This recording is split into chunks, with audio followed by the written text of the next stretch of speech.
Глава 1101. Мощные демонические звери. Не слишком ли рано, если мы выдвинемся сейчас? Мы можем просто отступить, когда эти демоны доберутся до города, сказал бородатый мужчина, очевидно, не согласный с этим решением. Пожилой мужчина с белым лицом, который уже получил травмы, ответил: если мы подождем, будет слишком поздно. Он был полностью согласен с мнением красивой женщины. Ты стал трусом после одной битвы против этих демонов, старший боевой брат Ван. Бородатый мужчина рассмеялся. Перед лицом насмешек этого человека старик сохранил спокойствие и сказал равнодушным тоном: «Ты ничего не знаешь, младший боевой брат Тун. Ты не видел мощь флага 1000 демонов своими собственными глазами. Хотя это всего лишь копия духовного сокровища, по силе она не уступает небесной печати. К счастью, старый дьявол Чо послал только свое воплощение. В противном случае, даже если бы я объединился с мастером дворца, нам было бы чрезвычайно трудно противостоять силе этого врага». Выражение лица бородатого мужчины слегка дрогнуло, но он по-прежнему покачал головой, утверждая: неужели он такой мощный? Даже нашим врагам будет непросто прорваться через последние несколько слоев ограничений, которые мы установили. Я чувствую, что отступление будет бесполезно, прежде чем мы воспользуемся этим фактом. Услышав это, красивая женщина нахмурилась. Она посмотрела на лица людей вокруг нее и медленно проговорила: не забывайте, что есть враги, которые уже достигли города. Если бы не младшая боевая сестра Бай и младший боевой брат Е не заманили ледяного феникса в иллюзорную световую формацию, мы, скорее всего, бы сейчас не обсуждали этот вопрос здесь. Этот ледяной феникс — чистокровный потомок небесного духовного зверя. Хотя она просто демонический зверь 10-го ранга, но она обладает силой, почти сравнимой с мощью культиватора божественной трансформации. Это определенно не то, с чем могут сравниться такие культиваторы на поздней стадии зарождающейся души, как мы. Даже если двое старейшин лично контролируют формацию заклинаний, они не смогут долго удерживать зверя. При таких обстоятельствах мы должны подготовиться к отступлению как можно раньше. Однако предложение старейшины Туна не является полностью необоснованным. Что скажете? Давайте сначала прикажем более слабым ученикам спрятаться в зале духовной пустоты, а более сильные ученики и я будем использовать последние несколько слоев ограничений, чтобы нанести врагу сильный удар. Мы убьем столько демонических зверей, сколько сможет, но не будем участвовать в продолжительных битвах и отпустим назад в зал духовной пустоты при первых признаках снятия ограничений. Пожалуйста, запомните, что наш главный приоритет — сохранять свои силы, а не уничтожать демонических зверей. Все чувствовали, что это разумный образ действий, поэтому все кивнули, соглашаясь с ее предложением. Таким образом, покинув дворец, они начали осуществлять ее план, чтобы сплотить учеников, готовясь к отступлению, а также к финальной битве. Сама красивая женщина осталась во дворце и села на стул, погрузившись в глубокие мысли с оттенком беспокойства в глазах. Ты уже приняла соответствующие меры, так чего ты беспокоишься? Неужели у тебя плохое предчувствие? Красивая женщина сидела на своем месте, занимаясь своими делами, но слабый голос вдруг прозвучал в ее духовном чутье. Это был незнакомый женский голос.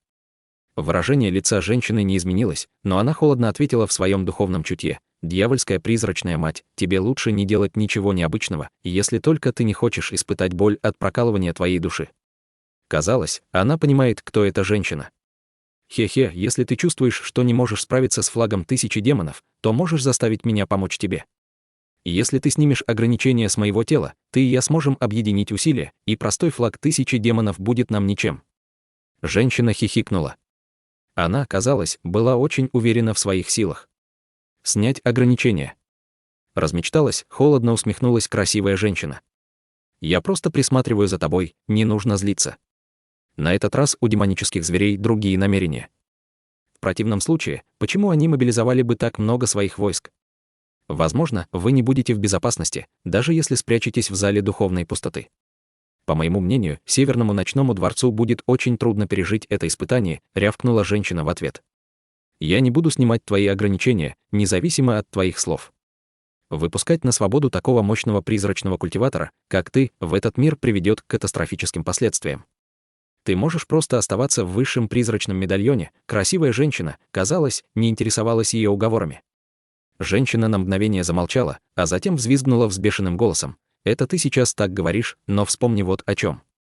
Без моей помощи разве ты бы смогла продвинуться до поздней стадии зарождающейся души всего за 500 лет? Я также много раз спасал тебе жизнь. Если бы я этого не сделала, ты бы уже умерла давным-давно. Думаешь, без меня ты бы смогла стать мастером Северного ночного дворца?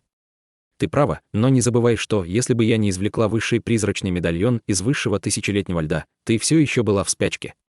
Ты всего лишь помогла мне достичь поздней стадии зарождающейся души, но я сняла проклятие одновременного рождения, наложенное на тебя, не так ли? Не говори так, будто ты какой-то филантроп. Помогая мне, ты помогала себе, равнодушно ответила красивая женщина. Но ты обещала, что освободишь меня. Женщина была в ярости. Да, обещала, но потом я нашла секретную технику, которая позволила мне использовать твою высшую иньскую призрачную ци, чтобы значительно улучшить мой уровень культивации. Ты поможешь мне достичь стадии божественной трансформации, и тогда твое проклятие будет снято автоматически, и ты сможешь уйти. Помочь тебе достичь стадии божественной трансформации. Ты действительно думаешь, что я всемогущий бог? Если бы я могла перейти на стадию божественной трансформации, разве я бы стала призрачным культиватором? Яростно проговорила женщина. Если ты не сможешь помочь мне достичь стадии божественной трансформации, тогда я запечатаю тебя снова, прежде чем сама умру, равнодушно сказала женщина. Ледяным голосом женщина сказала: «ХММ. Сначала посмотрим, сможешь ли ты пройти через это испытание. Ты почти исчерпала запас духовных камней, верно? Без них даже я тебе не смогу помочь. Возможно, у меня больше нет духовных камней, но то, что ты сказала ранее, было не более чем догадкой. Что эти демоны смогут сделать в зале духовной пустоты? Твои усилия здесь не потребуются, Северный ночной дворец справимся с этой угрозой самостоятельно». С мрачным выражением на лице ответила красивая женщина. Она сделала печать заклинания руками, по-видимому, чтобы активировать какую-то небесную технику, и голос так называемой дьявольской призрачной матери внезапно оборвался. Красавица собралась с силами, а затем вышла из зала. 2 дня спустя, после того, как все низкоранговые ученики Низкого были эвакуированы, демонические звери достигли Ледяного города. Северный ночной дворец планировал воспользоваться последними несколькими слоями ограничений для участия в последней битве с демоническими зверьми. Воплощение старого дьявола Чо, этот маленький ребенок полностью восстановил свои травмы за последние несколько дней. Он и старик сражались с другими метаморфизированными демоническими зверьми. После чрезвычайно напряженной битвы обе стороны понесли некоторые потери, но в конечном итоге победили именно демонические звери. Маленький ребенок смог использовать силу флага 1000 демонов, чтобы быстро поглотить 2 старейшин Северного ночного дворца. В результате прекрасная женщина была вынуждена отступить, пока последнее ограничение сдерживало демонических зверей. При виде этого старый дьявол Чо немедленно использовал всю мощь флага 1000 демонов. Бесчисленное количество демонических зверей превратились в демоническую ци, создавая турбулентную волну, которая в конце концов разрушила последнее ограничение. Все культиваторы Северного ночного дворца отступили в границу скрытого арктического дракона, войдя в зал духовной пустоты для собственной защиты. Ограничение на границе было немедленно активировано по указанию прекрасной женщины. 3 зала, расположенные в треугольной формации, с силой задрожали, и земля под ними разверзлась, раскрывая суперформацию, которая охватывала 3 зала, располагающихся в ее центре. В эту формацию заклинаний было вложено бесчисленное количество духовных камней, и большинство из них, казалось, были среднего ранга или выше. В самом ядре формации было даже дюжина чрезвычайно редких, высокоранговых духовных камней. Внутри формации задрожали руны, переливаясь таинственным и глубоким светом. Спустя несколько мгновений духовный свет начал переплетаться в воздухе сверху, создавая обширное пространство серебряного света, которое охватило почти всю границу. Прямо в этот момент слабый духовный свет стал исходить из 3 залов, после чего с верхних частей залов вырвались 3 верхних столба света. Эти столбы света вылетели прямо в воздух, а затем исчезли в серебряном свете сверху. Раздались раскаты грома, производя специфические пространственные колебания, излучаемые изнутри светом. Сразу после этого свет затрясся, после чего постепенно появилась белая световая дуга длиной в несколько тысяч футов. Как только появилась световая дуга, порыв ветра пронесся по границе. В результате в воздух были подброшены небольшие камни и обломки, и бесчисленные здания были мгновенно разрушены. Первичная мирская ци пришла в смятение, и все погрузилось в хаос. Однако все эти 3 зала, казалось, были как-то связаны с этими пространственными разрывами. Свет, исходящий от них, значительно прояснился, когда белая дуга света в воздухе удлинилась и расширилась, напоминая медленно открывающийся демонический глаз. Когда разрыв охватил почти половину области в воздухе над границей, изнутри внезапно вспыхнули вспышки серебряного света, охватив 3 зала духовной пустоты. Один из залов сильно дрогнул, а затем медленно поднялся с земли и направился к пространственному разрыву. Вспыхнул серебряный свет, и зал исчез без следа. Вслед за ним последовал 2-й зал. Однако, как только третий зал собирался подняться с земли, откуда-то за границей скрытого арктического дракона вспыхнул белый свет, внутри которого показался силуэт ледяного феникса размером 10 футов. В зеленых глазах духовного зверя мелькнуло удивление, когда он увидел, что происходит на границе. Затем он перевел свой взгляд в воздух и открыл рот, выпустив полоску белого света, которая внезапно исчезла. Затем Феникс взглянул на происходящее с холодным выражением лица, поскольку и последний зал тоже был втянут в пространственный разрыв, не предпринимая никаких действий, чтобы предотвратить это. После того, как все три зала были поглощены пространственным разрывом, он начал медленно запечатываться. Во вспышке серебряного света разрыв полностью исчез. Все явления, происходившие на границе, также исчезли. Только тогда ледяной феникс вскрикнул, а затем расправил крылья и исчез во вспышке белого света. Некоторое время спустя раздался взрыв, от которого вся гора содрогнулась. Демоны наконец прорвались через последние ограничения и ворвались в ледяной город. После этого старик и маленький ребенок бросились прямо к горе. Однако прямо в этот момент мастер арктический дракон, который находился в глубокой ледяной пещере, был на критическом этапе преодоления своего узкого места. Внутри формации заклинания уже исчезло высшее фиолетовое пламя Ханьли, и он смотрел в определенном направлении с удивленным выражением на лице. Не только он, но и у старухи, Бай Мэнсинь и остальных были похожие выражения на лице. Все они смотрели на массивную скалу в центре формации заклинания. Это произошло потому, что шар света на вершине этой скалы полностью исчез, а на его месте появился цветок лотоса белого цвета. Мастер арктический дракон сидел в этом цветке лотоса, а из его лепестков исходили пучки ледяной ци, из-за чего его тело больше напоминало призрачный силуэт. На глобелле мастера арктического дракона была шестицветная эмблема с изображением цветка лотоса, мелькающая то и дело от своей нестабильности. Еще более странным было то, что из его тела доносился слабый ароматный запах. Он напоминал запах сандалового дерева или лекарств, и это был очень насыщенный аромат, но внутри него были нотки рыбного запаха. Это было невероятно.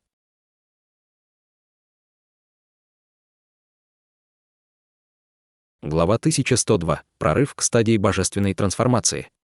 Несмотря на то, что крайне редко кто-то лично совершал прорыв на стадию божественной трансформации, об этом явлении по-прежнему ходили слухи в мире культивации. Трансформация физического тела в сандаловое дерево. Кто бы мог подумать, что эта легенда станет реальностью? После завершения этого процесса он успешно преодолеет свое узкое место, верно, старуха пробормотала про себя с завистливым выражением лица. Не обязательно.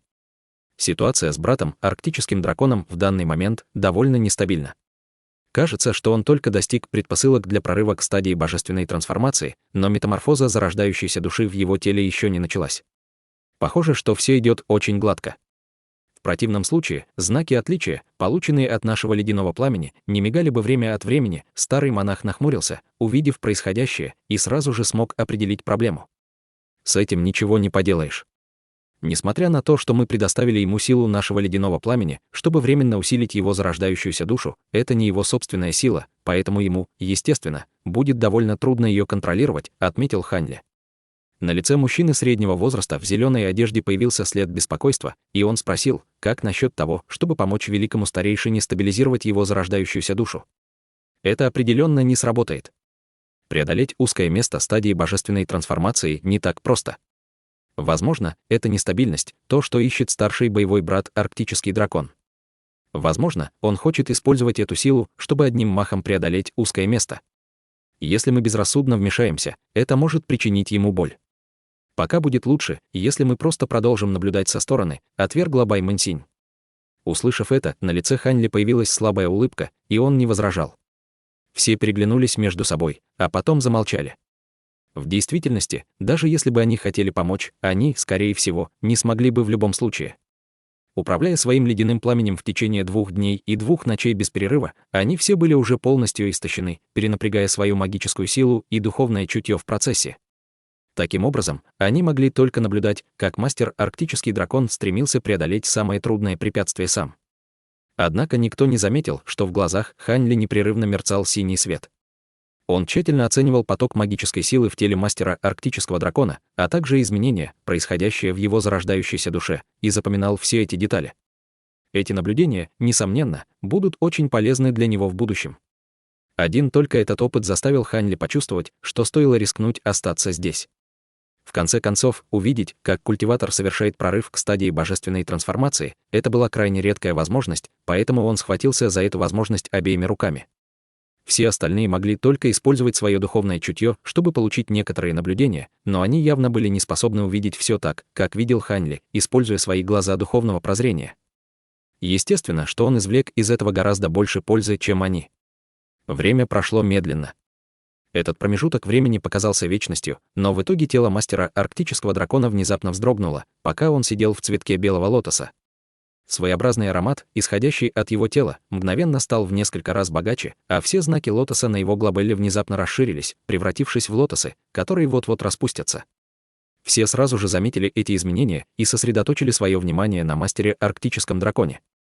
Глаза последнего уже открылись, а из глазных яблок стал исходить багрово-золотой свет. В то же время он оставался совершенно неподвижным, а его тело стало медленно подниматься в воздухе, как будто он был совершенно невесомым. Мастер арктический дракон оглянулся, и на его лице появилось радостное выражение.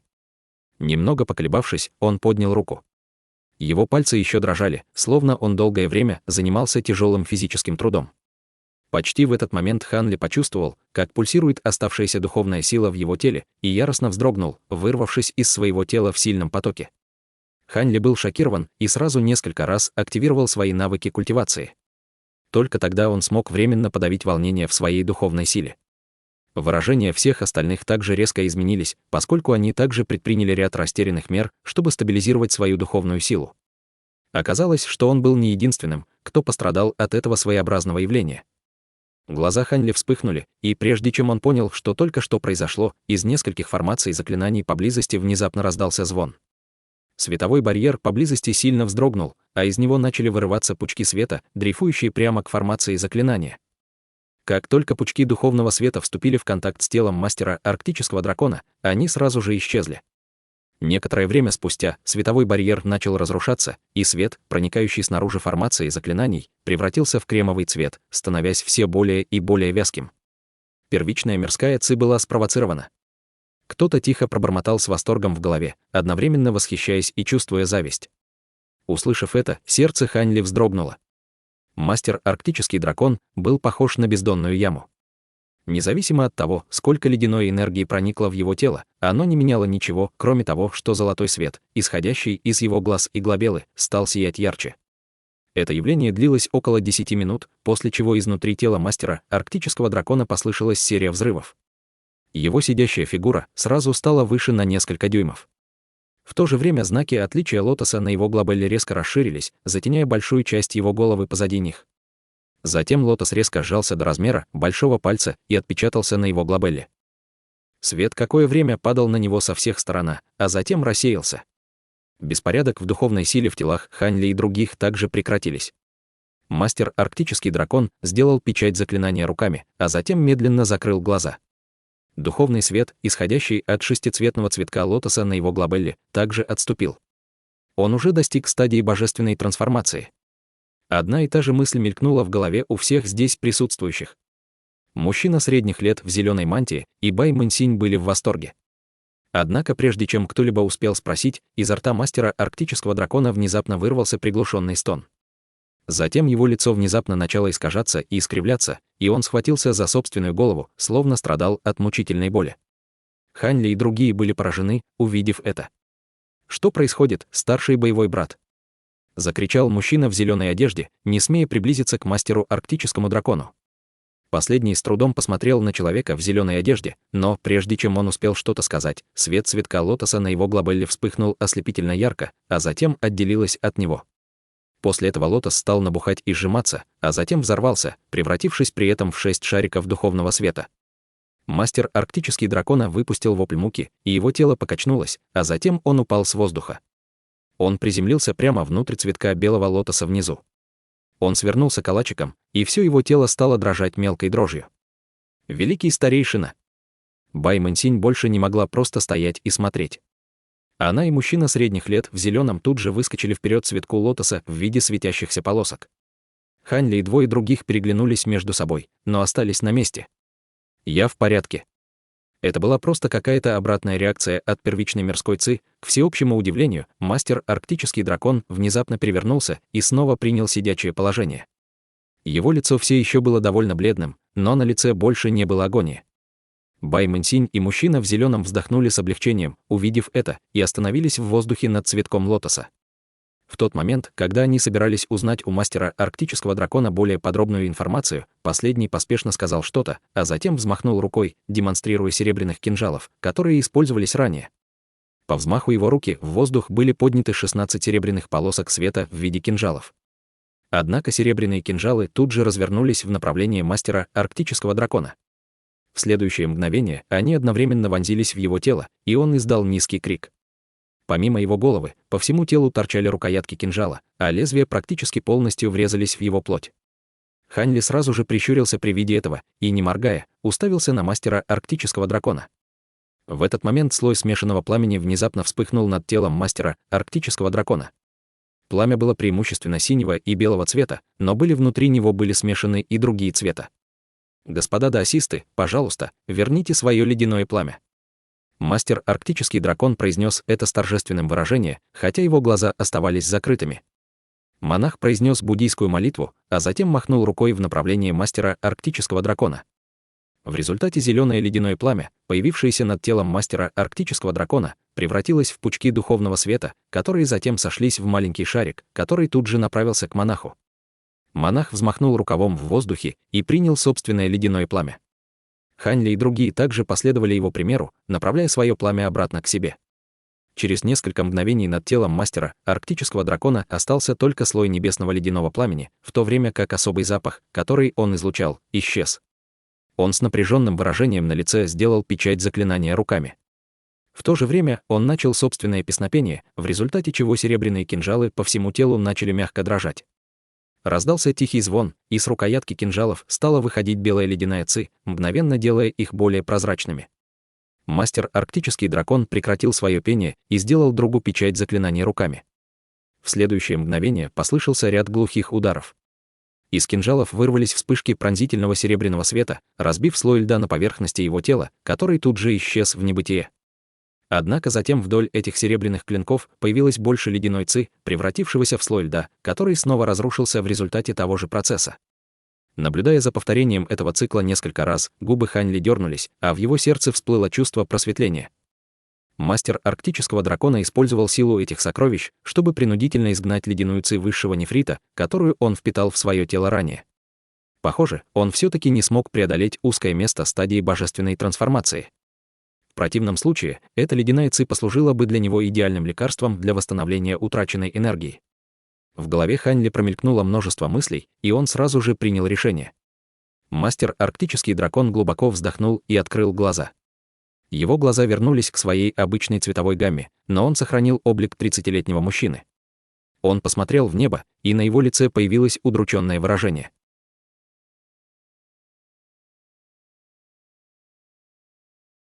Глава 1103. Нападая друг на друга. Человек в зеленой мантии немного помедлил, а затем спросил: «Ты в порядке, старший боевой брат?» «Я в порядке. Жаль, что все мои усилия были потрачены впустую». Мастер Арктический дракон криво улыбнулся, поднявшись на ноги. Лотос света под ним мгновенно рассеялся на частицы духовного света, которые вскоре исчезли без следа. Затем он осторожно спустился на массивную скалу внизу. «Действительно очень жаль. Твоему духовному чутью совсем немного не хватило, господин даосист Арктический дракон. В противном случае тебе бы удалось совершить прорыв. В любом случае, изобретенная тобой секретная техника, действительно выполнимый метод перехода к стадии божественной трансформации, старуха попыталась приободрить мастера. Действительно, мадам Лун. Любому другому культиватору будет чрезвычайно трудно самостоятельно овладеть ледяным пламенем, а затем найти ледяное местоположение, такое как пещера высшего нефрита, но я уверен, что многие люди попытаются повторить твой метод, брат Арктический дракон. Монах вмешался с улыбкой. Мастер Арктический дракон поморщился, услышав слова монаха, но лишь покачал головой с смиренным выражением лица. Затем он посмотрел на свои руки, и в его глазах мелькнуло радостное чувство, глядя на свою упругую кожу. «Господин даосист Арктический дракон, похоже, что нам здесь нечего делать, так что не пора ли вам снять эту формацию заклинаний и позволить нам вернуться в каменный зал, чтобы восстановить нашу энергию?» Нахмурившись, спросил Ханли. В то же время он оглянулся на световой барьер, который только что появился вокруг них. «Не спешите. До того, как я сниму формацию заклинаний, я должен позаботиться еще кое о чем», равнодушно ответил мастер Арктический дракон, даже не глядя на Ханли. Мужчина в зеленом и Бай Мэнсинь переглянулись между собой, затем подлетели к мастеру Арктическому дракону. «Что ты имеешь в виду?» Монах понял, что что-то не так, и выражение его лица сразу стало мрачным. Старуха ничего не сказала, но на ее лице появилось настороженное выражение. Ее рука зашуршала в рукаве, словно она что-то схватила, и она повернулась, с холодным выражением глядя на троих из Северного ночного дворца. «Не пугайтесь, господа. У меня нет против вас злых намерений. Я просто хотел бы, чтобы брат Хань вернул то, что принадлежит мне». Мастер Арктический дракон наконец поднял голову и посмотрел на Ханли, в то время как серебряные кинжалы вокруг него начали издавать звенящий звук. В то же время в его глазах уже сиял золотой свет, словно он уже восстановил всю свою магическую силу. «Вернуть что-то, что принадлежит тебе».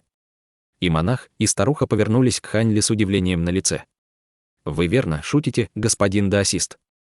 Я впервые здесь, в Северном ночном дворце, и я никогда ничего не брал отсюда». Услышав слова Ханли, на лице мастера Арктического дракона появилось своеобразное выражение, и он на мгновение замолчал. Внезапно он перевернул руку, и над его ладонью появился шар синего света. В этом голубом свете появился миниатюрный котел. «Это синий небесный котел!» — воскликнул монах. Затем он порылся в рукаве с ошеломленным выражением лица, а затем вынул идентичный миниатюрный котел. Его взгляд перемещался взад-вперед между двумя котлами, не в состоянии понять ситуацию.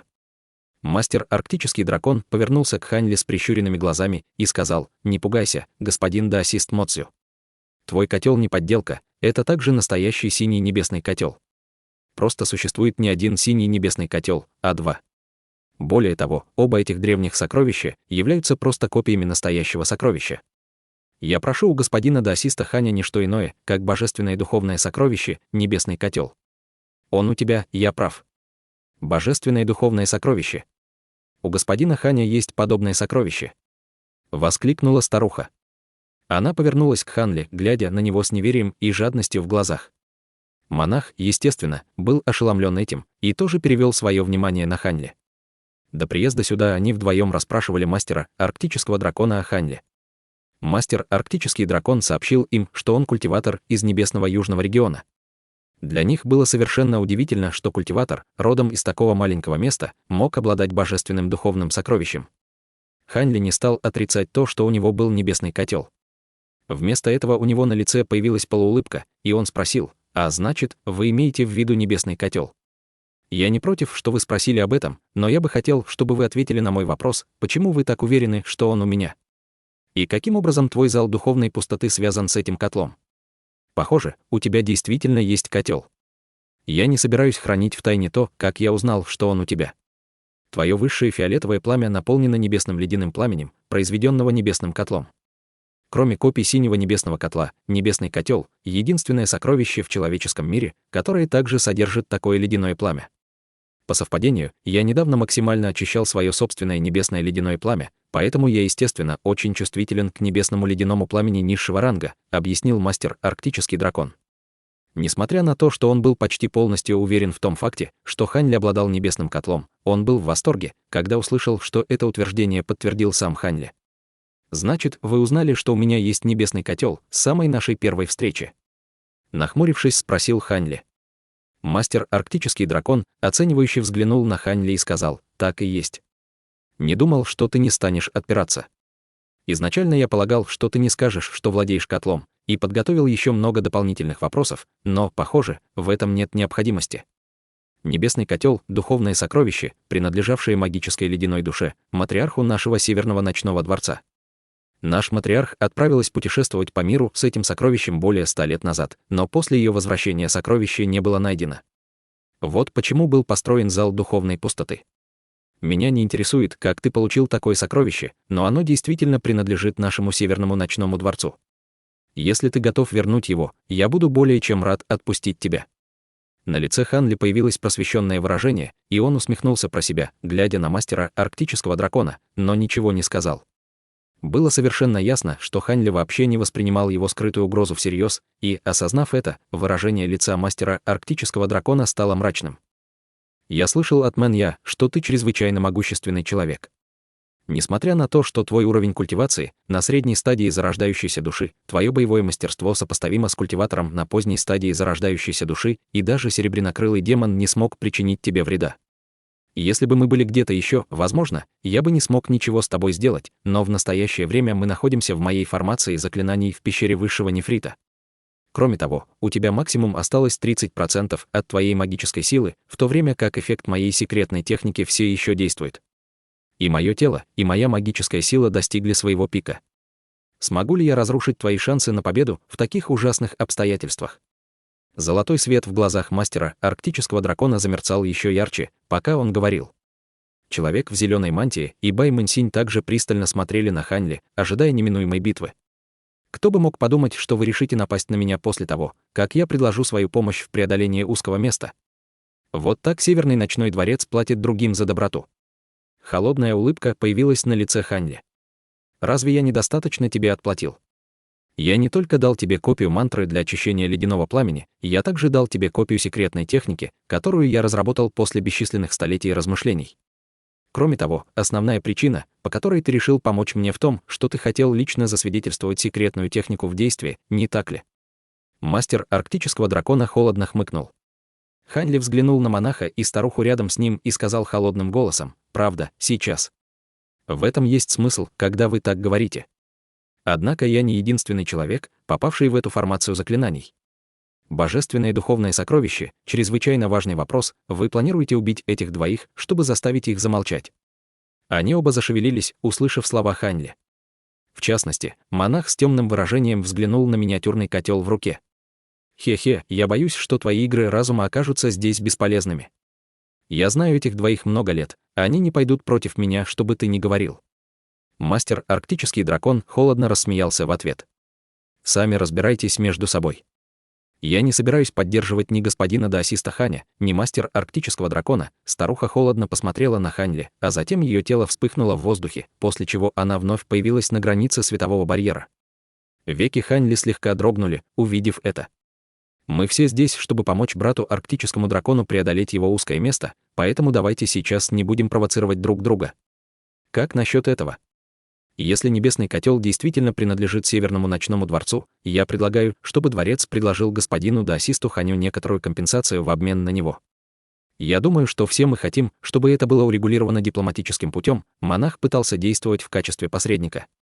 Выражение лица мастера арктического дракона немного смягчилось, когда он услышал это, и предложил: «В настоящее время дворец находится в довольно шатком положении, поэтому я не хотел бы сделать брата Ханя нашим врагом. Если ты готов передать небесный котел, я могу дать тебе большую сумму магических камней в качестве вознаграждения. Компенсация, которую я готов предложить, гарантирует, что ты никогда не будешь нуждаться в магических камнях до конца своей жизни». Однако Хань Ли внезапно рассмеялся, услышав это, и поднял взгляд, не говоря ни слова. Выражение лица мастера арктического дракона снова потемнело. Его плечи слегка дрогнули от ярости, и синие языки пламени бурно вспыхнули по всему его телу, превращая его в огромный синий огненный шар.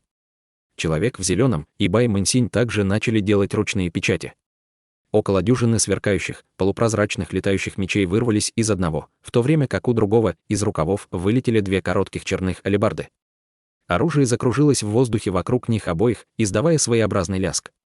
При виде этого на лице монаха появилось смиренное выражение, и он принялся читать буддийскую молитву, а затем перелететь через границу светового барьера, чтобы присоединиться к старухе. Он явно не собирался вмешиваться в это дело.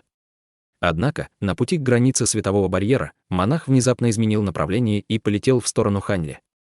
Выражение лица Хань Ли исказилось при виде этого, и прежде чем он смог расшифровать намерения монаха, монах внезапно передал ему голосовое сообщение: «Брат Хан, возьми этот синий небесный котел. Я помогу тебе в предстоящей битве».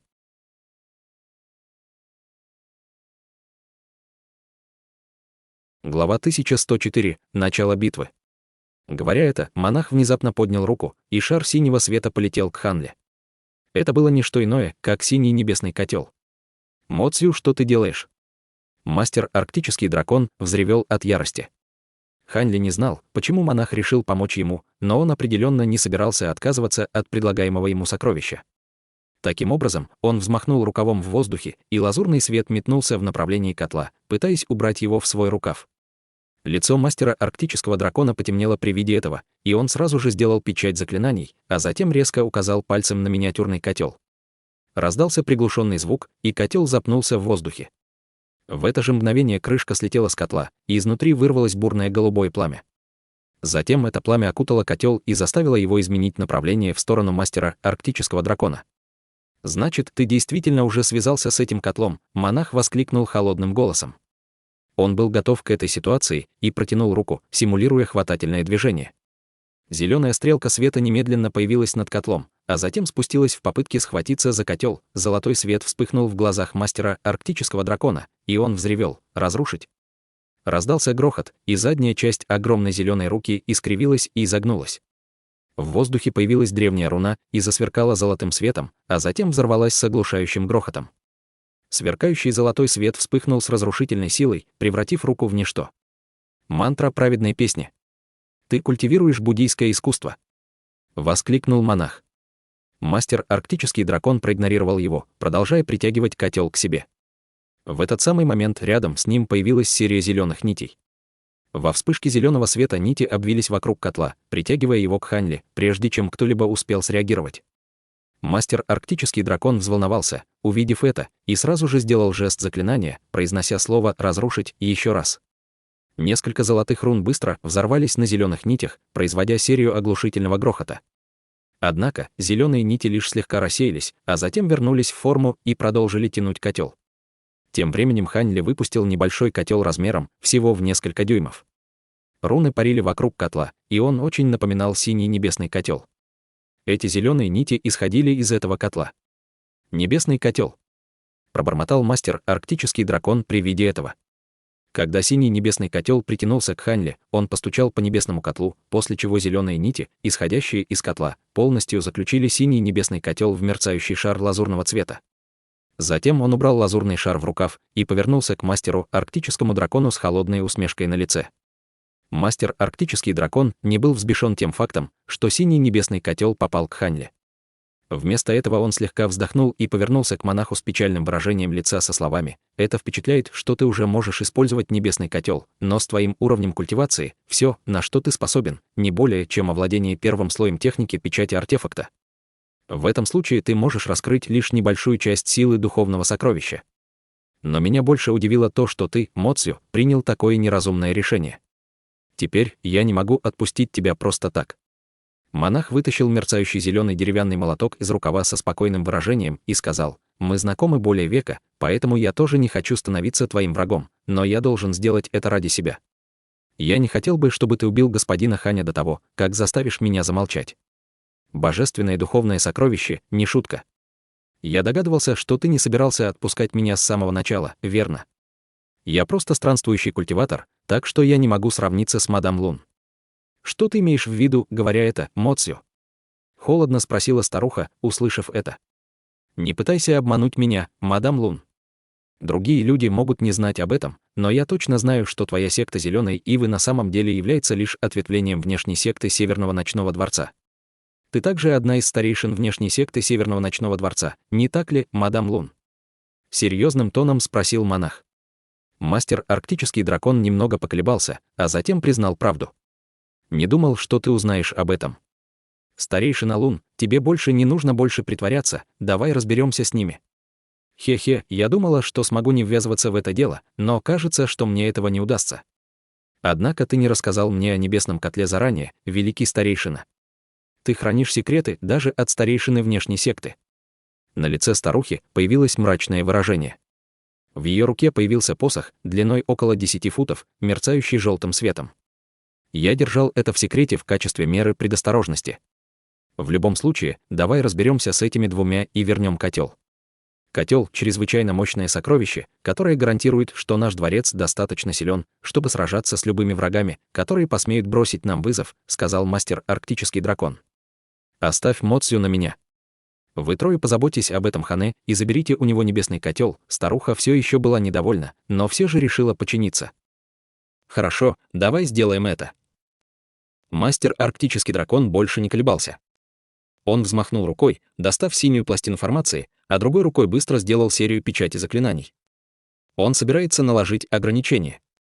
Останови его. Монах изменился в лице, увидев, что делает мастер Арктический дракон. Говоря это, он немедленно швырнул свой деревянный молоток в мастера Арктического дракона в виде шара зеленого света. Затем раздался грохот, словно дерево ударило по дереву. От этого звука стало не по себе, словно души покидали свои тела. Однако все присутствующие культиваторы были чрезвычайно сильны, и старуха пришла в себя, прежде чем деревянный молоток издал даже второй стук. Она проворчала и указала своим посохом на деревянный молоток, посылая на него массивный всплеск желтой ци меча.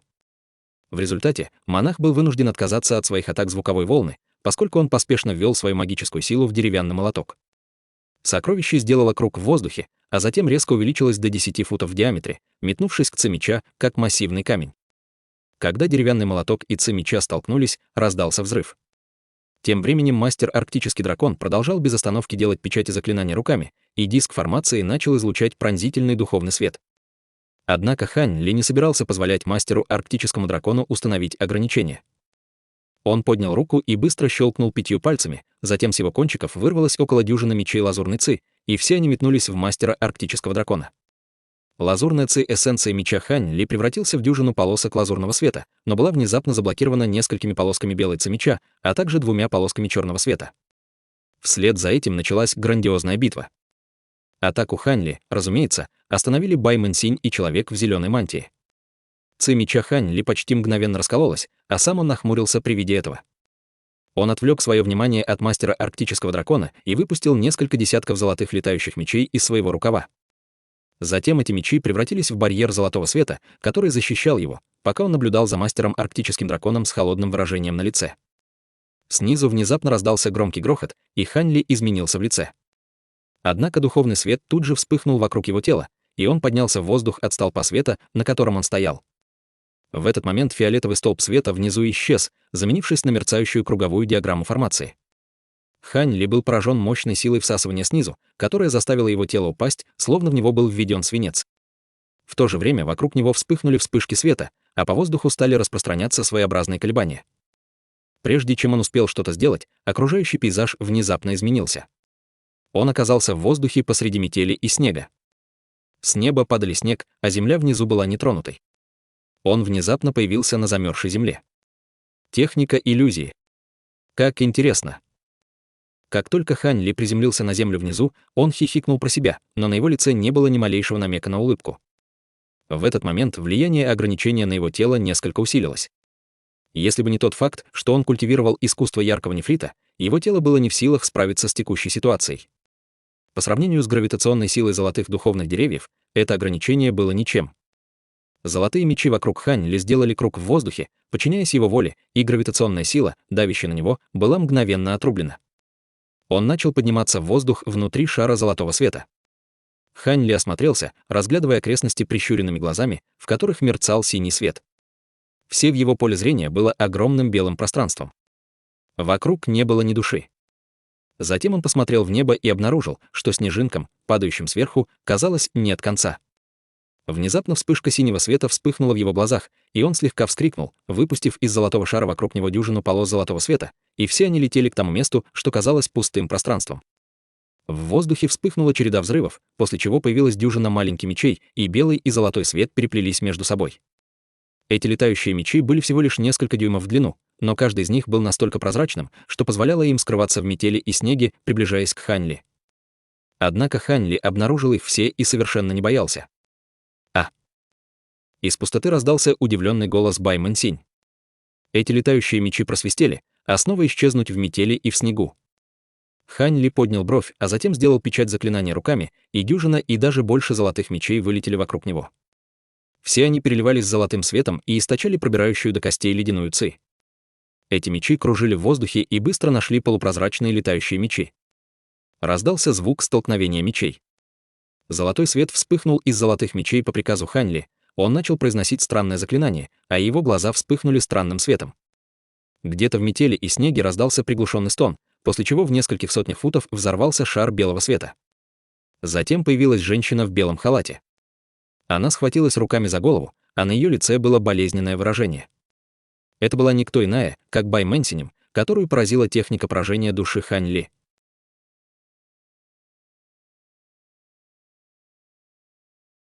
Глава 1105. Интенсивная битва в пещере. Духовное чутье женщины было нарушено, и в результате ее летающие мечи, которые ранее могли сравниться с летающими мечами Хань Ли, стали значительно слабее.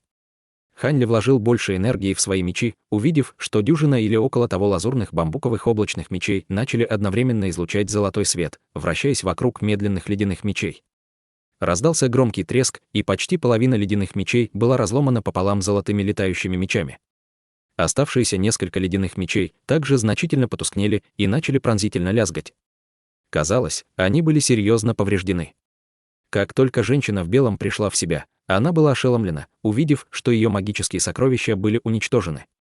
Ее вырвало несколькими глотками крови из ответной реакции, но у нее не было времени заниматься своим здоровьем, поэтому она поспешно призвала все оставшиеся летающие мечи обратно к себе. В противном случае, если бы все летающие мечи были уничтожены, она получила бы гораздо более серьезные травмы. Однако Хань Ли уже вступил в бой и не собирался позволять ее просто так вернуться свои мечи. Он быстро поднял руку и указал на летящие мечи вдалеке. В результате лазурные бамбуковые облачные мечи немедленно начали преследовать убегающие ледяные мечи. В то же время летающие мечи без каких-либо противников летели по воздуху с невероятной скоростью, кружась перед ледяными мечами. Таким образом, оставшиеся ледяные мечи были зажаты между роями лазурных бамбуковых облачных мечей. Хань Ли снова активировал свое искусство меча, и как раз в то время, когда он готовился полностью уничтожить ледяные мечи своими летающими мечами, внезапно прогремел громовой рев. «Не смей!» Две полоски черного света вспыхнули в воздухе и превратились в двух черных змей. Каждая была около 70-80 футов в длину и были чрезвычайно свирепыми. Выражение лица Хань Ли оставалось спокойным, словно он предвидел эту атаку. Он продолжил активировать свое искусство меча одной рукой, а затем внезапно поднял другую руку, вызвав сверкающий красный свиток. Во вспышке духовного света сокровище раскрылось. Изнутри свитка послышался крик, и оттуда вылетело более 100 древних рун золотого и серебряного цвета. Появившись, руны увеличились в размерах и превратились во множество световых сфер, ринувшихся на змей. Змеи сдерживаться не стали и, выплюнув из пасти полоски черного света, нырнули в рой древних рун. Раздался грохот, когда в тело змей стали врезаться золотые и серебряные сферы. Они не только разрушили черный свет на телах змей, но им даже удалось отбросить их в сторону. Каждая из этих золотых и серебряных рун обладала разрушительной силой, и змеи просто не смогли противостоять такой страшной атаке, в результате чего змеи вернулись к своей истинной форме, паре коротких черных алебард. Хань Ли пришел в восторг при виде этого и сразу же добавил еще больше магической силы в свой свиток. Красный свиток внезапно затрепетал, а изнутри появилось больше древних рун, в результате чего они охватили огромное пространство над головой Хань Ли и выстрелили в воздух. Вспыхнул черный свет. Мужчина средних лет в зеленом был вынужден показать себя посреди руин с мрачным выражением на лице. Он немедленно поднял руку, призывая к себе две короткие алебарды, а затем перевернул ладонь, на которой внезапно появился маленький зеленый флаг. Флаг был размером всего в несколько дюймов, но когда им размахивали по воздуху, руны на его поверхности мгновенно стали подниматься, вызывая штормовые порывы ветра, а сам мужчина в зеленом исчез. Таким образом, все древние руны ударили в пустой воздух. Хань Ли остановился, увидев это. С другой стороны, атаки Хань Ли, направленные против Бай Мэнсинь, также оказались безрезультатными, поскольку она, стиснув зубы, неожиданно вызвала кристально-белое зеркало. Она направила зеркало на полосы золотого света, летающие мечи Хань Ли, и по взмаху ее зеркала с его поверхности вырвался столб кремового света. Полосы золотого света были застигнуты врасплох и, попав в столб кремового света, стали покрываться изморозью. Таким образом, большинство летающих мечей были запечатаны в глыбы льда.